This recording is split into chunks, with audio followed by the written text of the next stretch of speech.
Olá, pessoal, tudo bem com vocês? Estamos aqui em mais uma aula, dando continuidade aos estudos relacionados às classes gramaticais e hoje nós vamos trabalhar o conteúdo chamado substantivo, um conteúdo que muitos já estudaram, mas hoje nós vamos observar alguns pontos que são mais pertinentes para as provas de concursos públicos. Vamos nessa?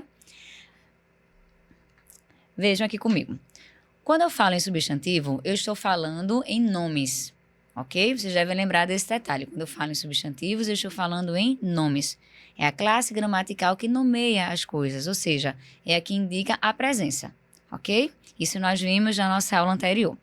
O que é que nós vamos observar em relação aos substantivos? A classificação.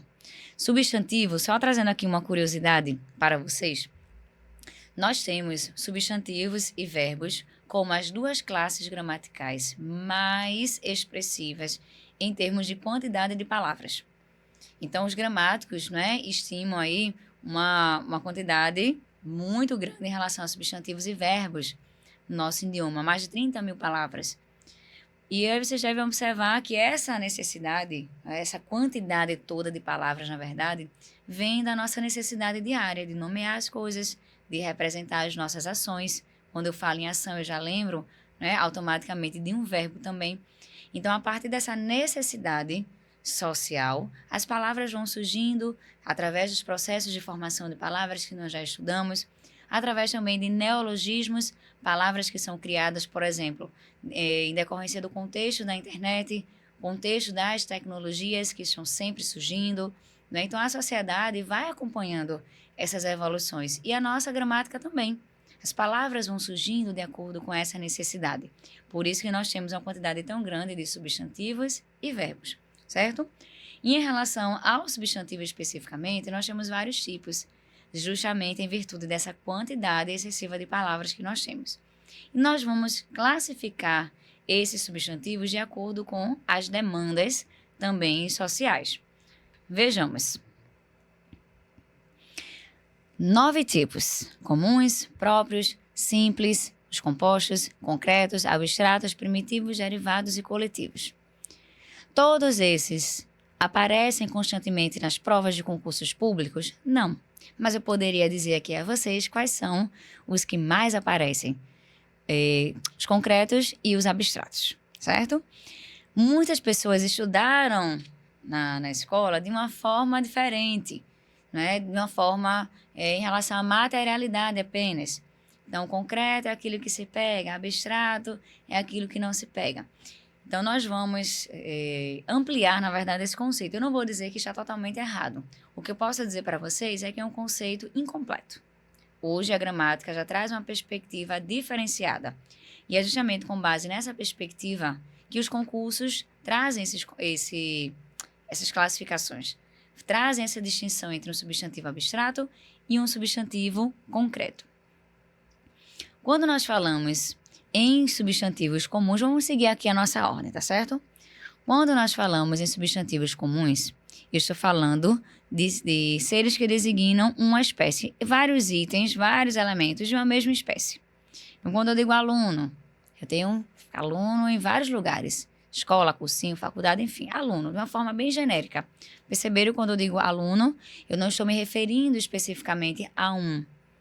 Eu estou me referindo de uma forma geral, mais abrangente. Então, o substantivo comum tem essa característica de ser mais genérico, mais abrangente. Já os substantivos próprios falam de seres individualizados.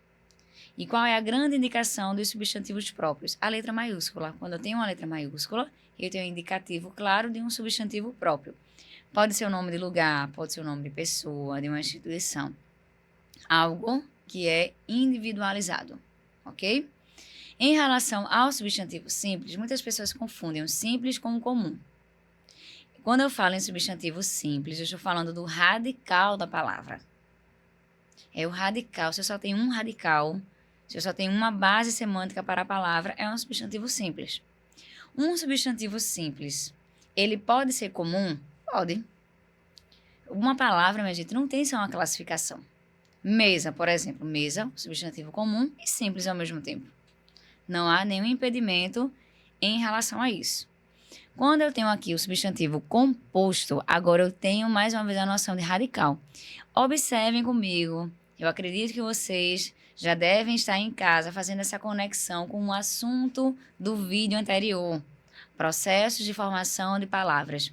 Lembram que tinha um tipo de processo justamente relacionado à composição? Lembram? Por justaposição e aglutinação. Aqui eu tenho uma justaposição. Olha, esse meu exemplo aqui, guarda-chuva, guarda-roupa. Então, o processo de formação de palavras é o que vai me dizer se eu tenho um substantivo simples ou se eu tenho um substantivo composto, ok? Agora vem a grande distinção. O grande nó aqui na nossa gramática, não é? Mas assim, gente, não tem mistério nenhum, não tem segredo nenhum. Raciocinem comigo aqui. Um substantivo concreto é aquele que é dotado de uma materialidade. Esse foi o conceito que vocês aprenderam na escola até então. Em relação aos concursos públicos, nós vamos ampliar esse conceito, como eu já disse para vocês. E nós vamos entender a noção agora de dependência ou independência semântica. Essa é a noção, certo? Essa é a noção que as gramáticas trazem, os concursos seguem essa mesma linha de raciocínio.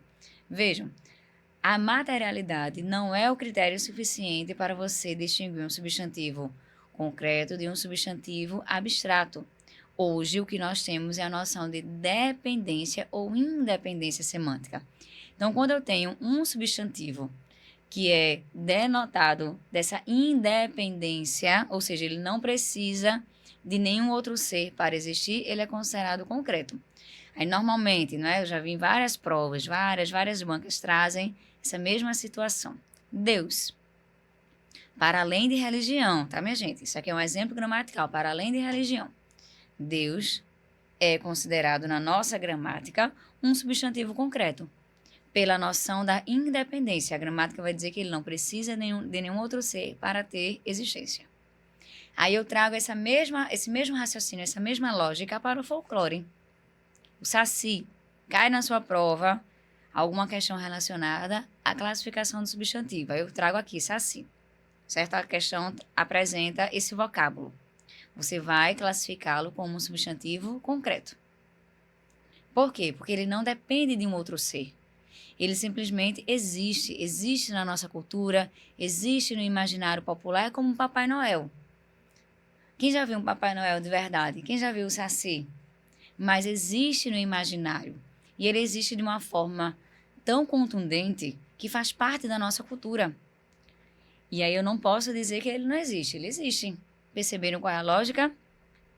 Então, voltem aqui comigo. Quando eu tenho a noção, né? Dependência ou independência, eu tenho uma visão mais clara do que a nossa gramática quer realmente, né? Nos traz.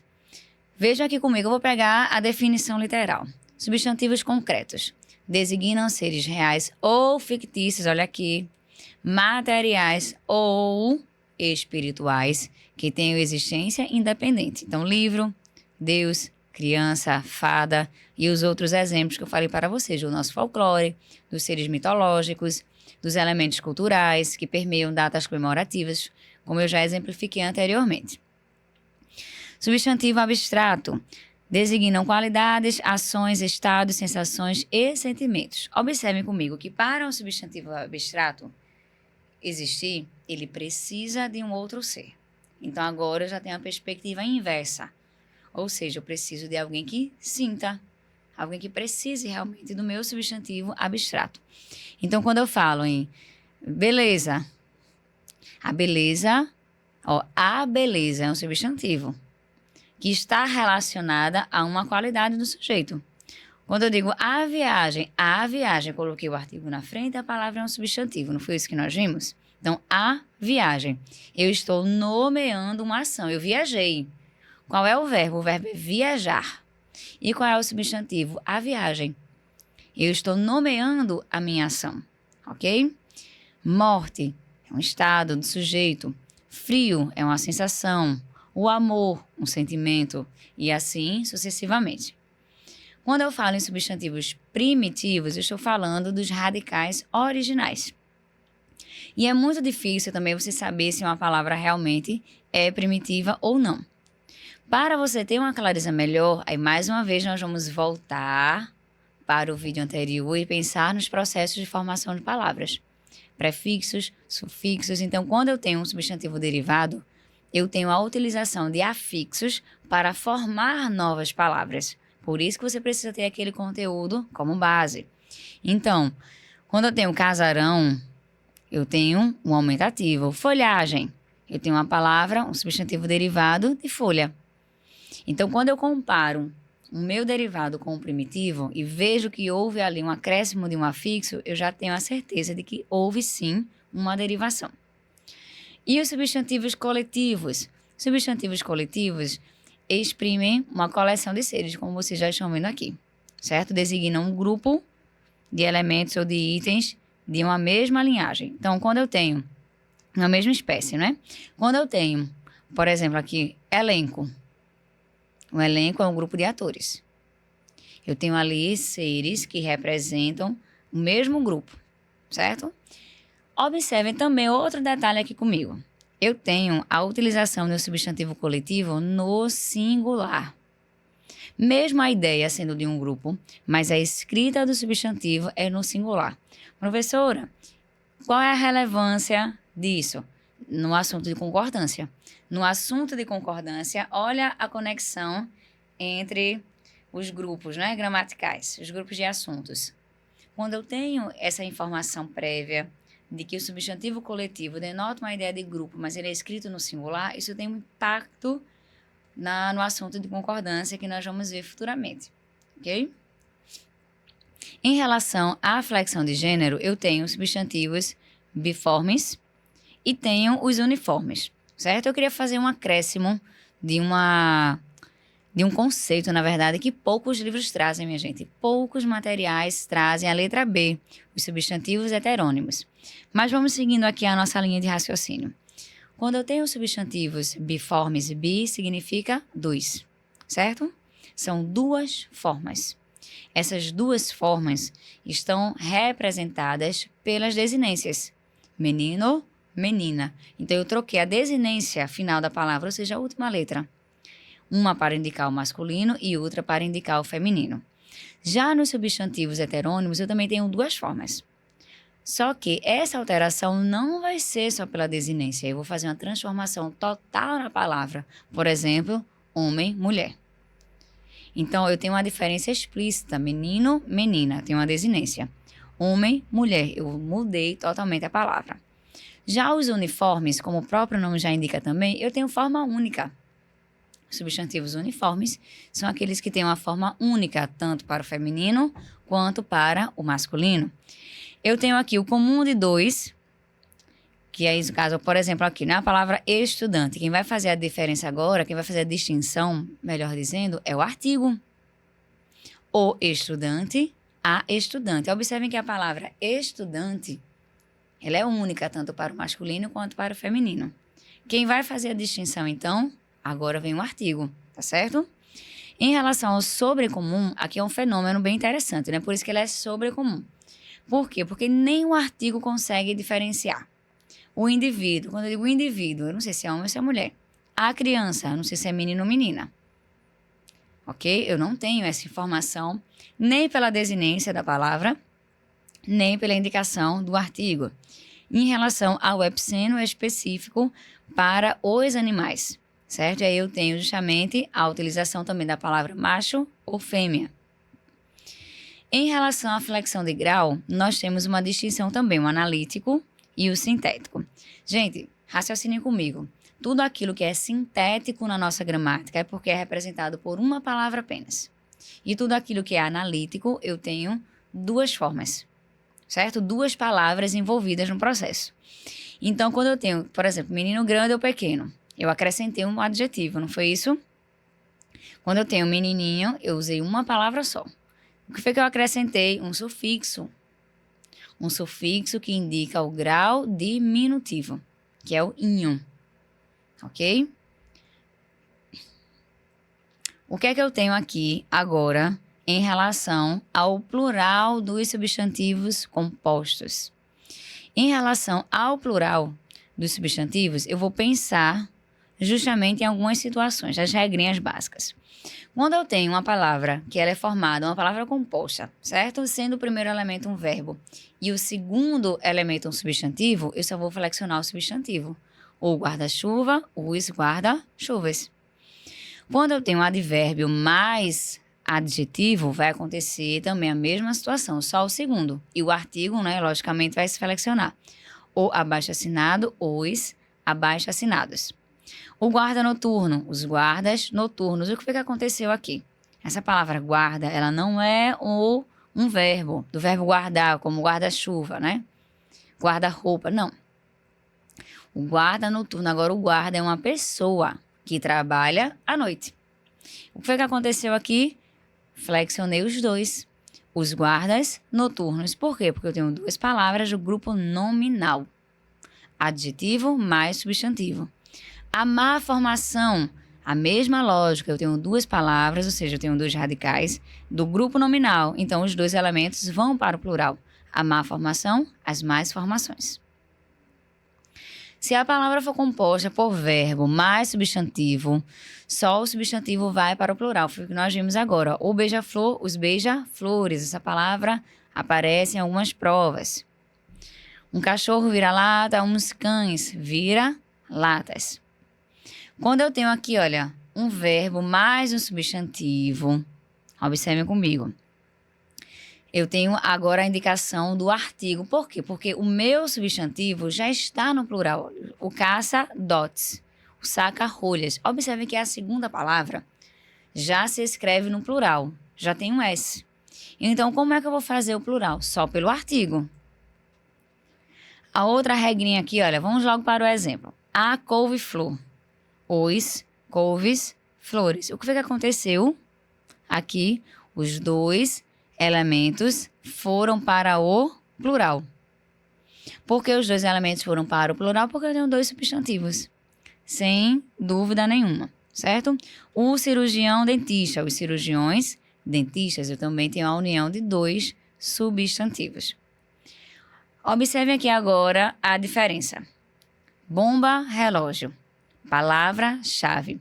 Observem que eu tenho dois substantivos, certo? Mas o segundo elemento, ele especifica o primeiro, bomba-relógio. Estou me referindo a um tipo. Não é qualquer bomba, é uma bomba-relógio. Então, o substantivo relógio, ele está atuando aí como um especificador do primeiro elemento, da primeira palavra. Quando isso acontece, só o primeiro elemento vai para o plural, ou seja, só a primeira palavra. Outra situação em que só o primeiro elemento se flexiona também, quando eu tenho uma palavra composta com o elemento da preposição. Olha, pé de moleque, pés de moleque. Água de colônia, águas de colônia. Lembrando que essa palavra ainda se escreve com hífen sim, devido à questão dos termos técnicos, tá certo? Termos técnicos e científicos. Substantivos compostos com sufixos. Apenas o substantivo vai para o plural. Por exemplo, eu estou fazendo um cursinho semi-intensivo. Semi é o prefixo, eu não posso alterar. Mas eu altero o substantivo. Cursinhos semi-intensivos. Recém-formados, ou seja, recém-formados. Ok, minha gente? Então, a partir dessa noção que nós temos agora, né, do substantivo, nós vamos estudar no próximo vídeo a conexão, a relação que eles apresentam com os adjetivos, que são elementos especificadores que vão atuar para que o substantivo tenha uma representação melhor da nossa realidade extralinguística. Então, espero vocês na próxima aula sobre os adjetivos.